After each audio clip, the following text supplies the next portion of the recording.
Now, India has rolled out a major overhaul of its labor framework, merging 29 existing laws into 4 new labor codes on wages, social security, industrial relations, and workplace safety. And for the first time, every worker gets a statutory right to minimum wages and a formal appointment letter. Now, working hours are now standardized to at 48 hours a week. Overtime must be paid at twice the normal wage, and paid leave eligibility has been reduced from 240 to 180 working days. Commuting accidents will be treated as workplace injuries, and employees above 40 will receive mandatory free annual health checkups. The new definition of wages, which caps allowances at 50% of total pay, will increase basic salary for millions of workers, and this means higher contributions to Provident Fund, employee state insurance, and gratuity, strengthening long-term Social Security, but slightly lowering take-home salaries for some. Now, fixed-term employees will now receive gratuity after 1 year of service instead of 5, and contract staff must be given the same benefits as permanent workers with a universal Aadhaar-linked Social Security account and simplified compliance. Businesses will need to rework cost structures but gain predictability in labor regulation. The codes introduce major steps to boost women's participation in the workforce. Gender-based wage discrimination is banned. Women are allowed to work night shifts with mandatory safety conditions, and grievance panels must include female members. Now, gig and platform workers are brought under Social Security for the first time, with aggregators contributing 1 to 2% of turnover into a dedicated welfare fund. According to the government, Social Security coverage has expanded from 19% in 2015 to over 64% today. And to discuss more, we're now being joined by Subhash Chandra Garg. He is the former Finance Secretary of India, and he is also joining us live from New Delhi. Welcome to the broadcast. Thank you so much for joining us. Now, what stands out for you in this new labor codes? See, the labor codes are definitely a very good incremental reforms. It also expands the social security coverage for a whole lot of service industry people. It also provides greater freedom to entrepreneurs in organizing their work, their businesses, etc. So there are many positives coming out of this labor codes business, but these are incremental. There is no fundamental or structural reform of a very large dimension. Let me say why I'm saying so. Number one, these codes still touch, despite excellent expansion, only about 10% of the India's workforce, which is about 650 million. So we have 220 million in the industry, organized industry kind of thing. Now another 30 to 40 million will come from the gig platforms, networks and all. Still, it is about 10% of this. So 90% still remains untouched.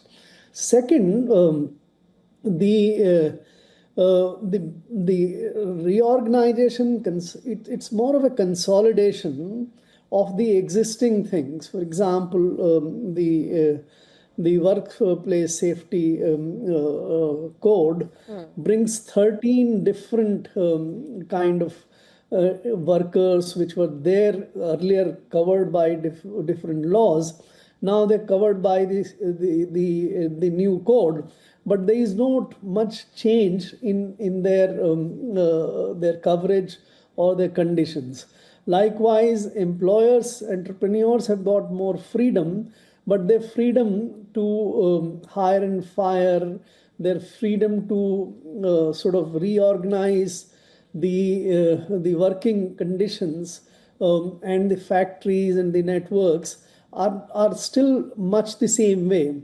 Likewise, wages, for example, now is put on a more standard footing, but still the wages remains much the same way as it was, and then the main thing which the courts try to attempt is to redefine the employer-employee relationship that is actually moving in the other direction. So we now have, even in the industrial space, more and more of the workers under the fixed contract system. It's not a bad thing, it's a good thing, but it's happening on their own. And the lifelong employment is much more reduced now. So the three class of workers, the lifetime workers, the fixed contract workers, and the service people, or the contractors, so to say, in the gig and the platform economy. So the employer-employee relationship is not changed in much way.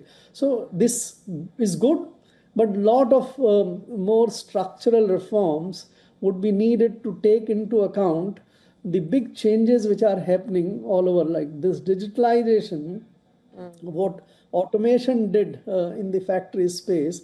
Now the AIs in the digitalization Yeah. is doing in the services space.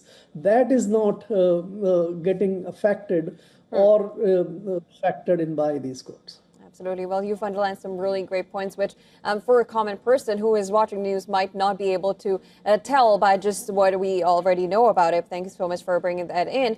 Also, if you could also explain the gratuity rule change for fixed-term employees, if you could just underline what are the important points there.